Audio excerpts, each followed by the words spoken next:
आज हम बात करेंगे 11th के यूनिट फर्स्ट के चैप्टर फर्स्ट की, that is the living world. And unit first जो है वो है डाइवर्सिटी ऑफ लिविंग ऑर्गेनिज्म। इसमें फर्स्ट चैप्टर है द लिविंग वर्ल्ड। सबसे पहले हमें ये पता होना चाहिए, हम लिविंग बींग्स की बात कर रहे हैं तो लिविंग बींग्स का सबसे मेन कैरेक्टरिस्टिक्स क्या होता है? लाइफ। लाइफ होती क्या है? लाइफ क्या है कि ये एक यूनिक है, कॉम्प्लेक्स ऑर्गेनाइजेशन है। अब देखो यूनिक है, कॉम्प्लेक्स ऑर्गेनाइजेशन, यानी कुछ चीज़ें जो हैं वो ऑर्गेनाइज हैं। अब वो कौन सी ऐसी चीज़ें हैं जो ऑर्गेनाइज हैं? सबसे पहले इसमें मॉलिक्यूल्स, यानी कुछ ऐसे मॉलिक्यूल्स होंगे जो आपस में एक दूसरे से क्या होंगे? कनेक्टेड होंगे, अटैच होंगे। और ये जो मॉलिक्यूल्स हैं ये क्या करते हैं? अपने आप को एक्सप्रेस करते हैं।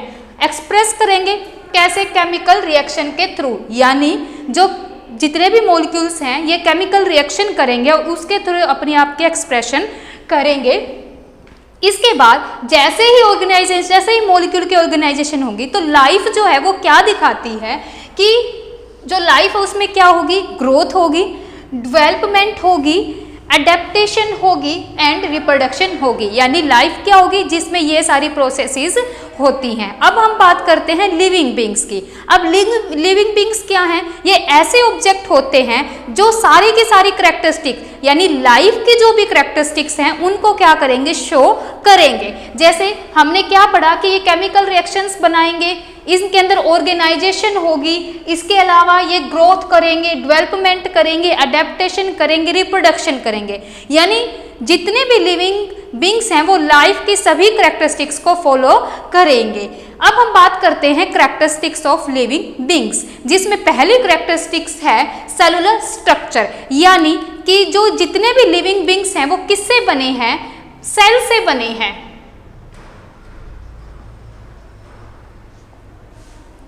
आप लोअर क्लासेस में पढ़ के आए हैं कि जो सेल होती है वो किसी भी लिविंग बींग्स की सबसे फंडामेंटल स्ट्रक्चर, फंडामेंटल यूनिट है, उसकी स्ट्रक्चरल यूनिट है, उसकी फंक्शनल यूनिट है। तो जितने भी लिविंग बींग्स हैं वो किससे बने हैं? सेल से बने हैं। अब सेल के अंदर क्या होता है? सेल के अंदर मेन चीज क्या है? प्रोटोप्लाज्म है।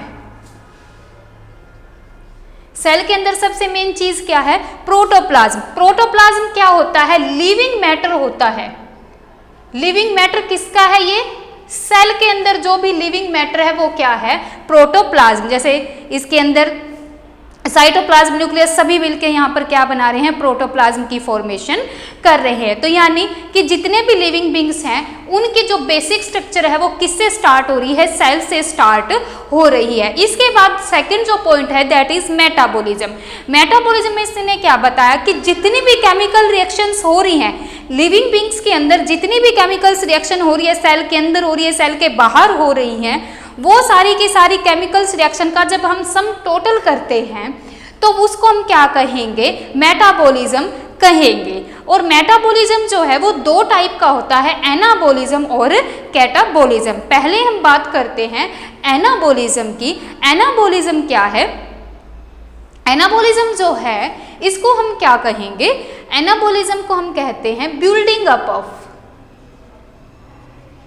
अप ऑफ रिएक्शंस, यानी इसके अंदर बहुत सारी रिएक्शंस जो हैं वो इकट्ठी होकर काम कर रही हैं। इसको हम कंस्ट्रक्टिव प्रोसेस भी कह सकते हैं। कंस्ट्रक्टिव प्रोसेस भी कह सकते हैं। कंस्ट्रक्टिव का मतलब है किसी चीज की क्या हो रही है? इसमें फॉर्मेशन हो रही है। यानी एनाबॉलिज्म क्या कर रहा है? वो फॉर्मेशन कर रहा है। फॉर्मेशन कर रहा है किसकी?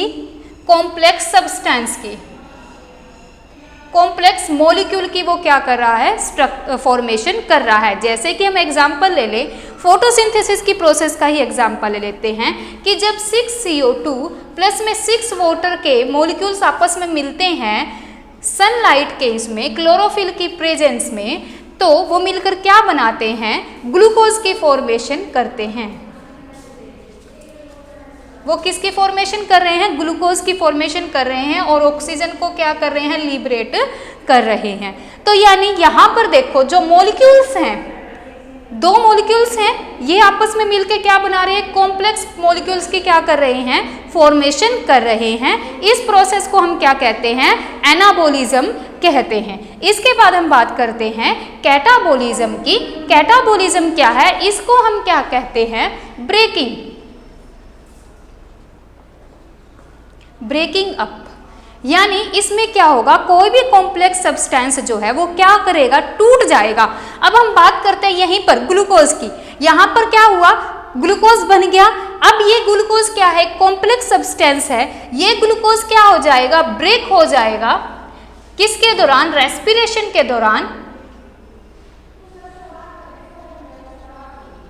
जब रेस्पिरेशन की प्रोसेस होती है तो जो ग्लूकोज है वो किस में टूट जाता है, कार्बन डाइऑक्साइड और वाटर के अंदर ब्रेक हो जाता है। तो यहाँ पर क्या है कि एक कॉम्प्लेक्स सब्सटेंस जो है वो स्मॉल मॉलिक्यूल्स के अंदर ब्रेक हो रहा है, और जब ऐसी प्रोसेस होती हैं तो उसे हम क्या बोलेंगे, कैटाबॉलिज्म बोलेंगे। इसके बाद थर्ड पॉइंट है ग्रोथ।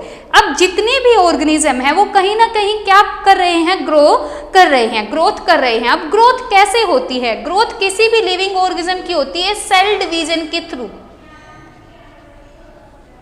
ग्रोथ किसके थ्रू हो रही है, सेल डिवीजन के थ्रू। कि कोई भी ऑर्गेनिज्म है उसके अंदर सेल्स क्या करेंगे, डिवाइड करेंगे।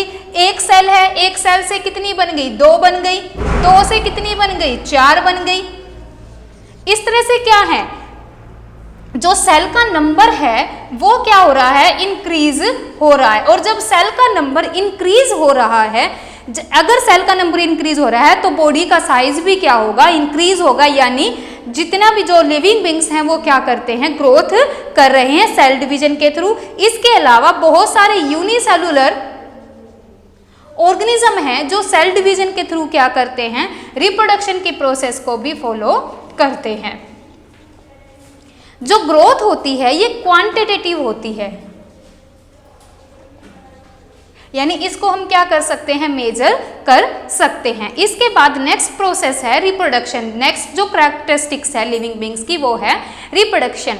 रिप्रोडक्शन जो है, अब रिप्रोडक्शन का मतलब क्या है, यहाँ पर कि आपने 10th में रिप्रोडक्शन का पूरा एक चैप्टर पढ़ा है। तो रिप्रोडक्शन क्या है, इसमें जो इंडिविजुअल है, जो पेरेंट्स हैं वो नए ऑफस्प्रिंग की फॉर्मेशन करते हैं। यानी इसमें क्या है, न्यू ऑर्गेनिज्म की फॉर्मेशन होती है।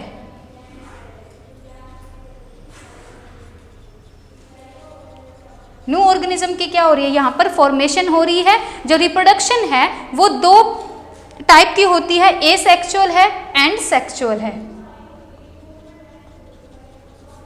इसके बाद नेक्स्ट पॉइंट है कॉन्शियसनेस। कॉन्शियसनेस का मतलब क्या है कि जब हम बाहर के एनवायरनमेंट को रिस्पॉन्स करेंगे तो वो क्या होती है, कॉन्शियसनेस होती है। इसमें हम क्या करते हैं, जब अपने सराउंडिंग से अवेयर हो जाते हैं और नेक्स्ट एक्सटर्नल स्टिमुलस को क्या करते हैं, रिस्पॉन्स करते हैं, वो कॉन्शियसनेस है। यानी कि अगर हम किसी गर्म चीज़ को टच कर रहे हैं तो भी हमारे एकदम से क्या होगा, हम अपने उसको रिस्पॉन्स करेंगे, उस एक्सटर्नल स्टिमुलस को क्या करेंगे, रिस्पॉन्स करेंगे। इसके बाद बात करते हैं ऑर्गेनाइजेशन की। ऑर्गेनाइजेशन का मतलब क्या है कि हर एक ऑर्गेनिज्म जो है उसके अंदर या तो सेल होंगी, टिश्यूज होंगे, ऑर्गन सिस्टम होंगे। तो ये क्या है चीजें हैं, ऑर्गेनाइजेशन होती है। कि जैसे एग्जांपल है, जैसे इसकी टाइप्स है, सेलुलर लेवल हो जाएगा, इसके लेवल हैं। सेलुलर लेवल का मतलब क्या है, उसमें सिर्फ क्या प्रेजेंट है, सेल प्रेजेंट है। इसके बाद है टिश्यू लेवल हो जाएगा। टिश्यू लेवल का मतलब क्या है यहाँ पर कि उसके अंदर सेल्स जो हैं ऑर्गेनाइज होकर क्या बना रही हैं, टिश्यू बना रही हैं। थर्ड जो है, इसके बाद हो जाएगा ऑर्गन लेवल। ऑर्गन लेवल में क्या है कि जो टिश्यूज है वो क्या कर रहे हैं, ऑर्गन बना रहे हैं। ऑर्गन लेवल के बाद ऑर्गन सिस्टम आ जाता है, यानी सभी के सभी ऑर्गन जो हैं वो क्या कर रहे हैं, एक सिस्टम के थ्रू काम कर रहे हैं। ये है ऑर्गेनाइजेशन। इसके बाद आ जाती है एनर्जी। अब देखो, कोई भी लिविंग ऑर्गेनिज्म है उसको कुछ भी वर्क करना है तो किसकी जरूरत पड़ रही है, उसकी किसकी नीड है, एनर्जी की नीड होती है। तो अब इसने कहा जितनी भी मेटाबॉलिक एक्टिविटी हो रही है लिविंग बींग्स के अंदर, जितनी भी मेटाबॉलिक एक्टिविटी हो रही है, मेटाबॉलिक एक्टिविटी का मतलब क्या है कि चाहे वो एनाबॉलिज्म को काम कर रहा है, चाहे वो कैटाबॉलिज्म का काम कर रहा है, दोनों के अंदर रिएक्शंस हो रही हैं।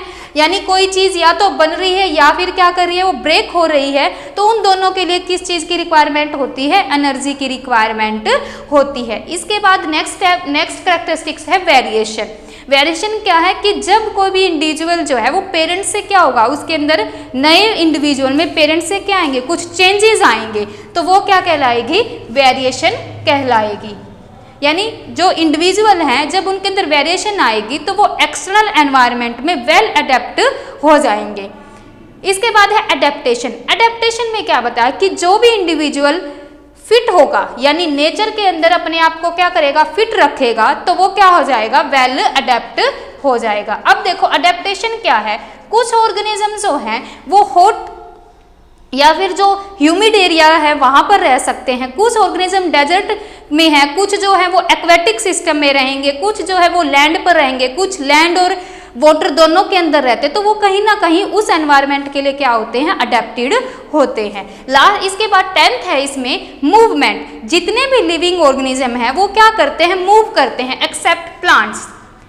प्लांट्स क्या है, लिविंग बींग्स तो हैं लेकिन वो क्या नहीं कर सकते, मूव नहीं कर सकते। लेकिन जैसे एयर वगैरह होती है तो उनके अंदर जो लीव्स वगैरह है वो भी क्या करती है, मूव्स करती है, यानी उनको मूव करने के लिए एक्सटर्नल फोर्स की ज़रूरत होती है। लेकिन जो एनिमल्स हैं वो क्या करते हैं, चाहे क्रावलिंग के थ्रू चाहे वॉकिंग के थ्रू अपनी मूवमेंट शो करते हैं।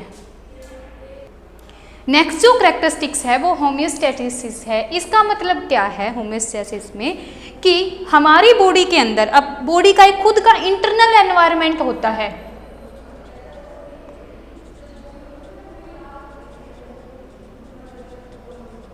अब ये जो इंटरनल एनवायरनमेंट है वो किसको फेवर करता है, फंक्शनिंग ऑफ बॉडी ऑर्गन्स, यानी हमारी बॉडी के जितने भी ऑर्गन्स हैं वो अच्छी तरह से फंक्शन कर पाएं, तो उसके लिए एक एनवायरनमेंट की ज़रूरत होती है। और वो एनवायरनमेंट, इस फिनोमिना को हम क्या कहते हैं, होमियोस्टैसिस बोलते हैं। लेकिन देखो अब ये जो इंटरनल एनवायरनमेंट है ये डिफरेंट होता है बॉडी के एक्सटर्नल एनवायरनमेंट से। क्या है, बिल्कुल डिफरेंट है एक्सटर्नल एनवायरनमेंट में से। और ये जो एक्सटर्नल एनवायरनमेंट है इसका इंटरनल एनवायरनमेंट पर कोई इफेक्ट नहीं होता, यानी जो बाहर का एनवायरनमेंट है वो अंदर के एनवायरनमेंट को अफेक्ट नहीं कर पाता। हर एक ऑर्गेनिज्म के अंदर खुद जो जितना भी इंटरनल एनवायरनमेंट है उसको एडजस्ट और मेंटेन करने की कैपेसिटी होती है। यानी इसको क्या किया जाता है, एडजस्ट भी किया जा सकता है एंड मेंटेन भी किया जा सकता है। और ये सब कौन करेगा, ऑर्गेनिज्म।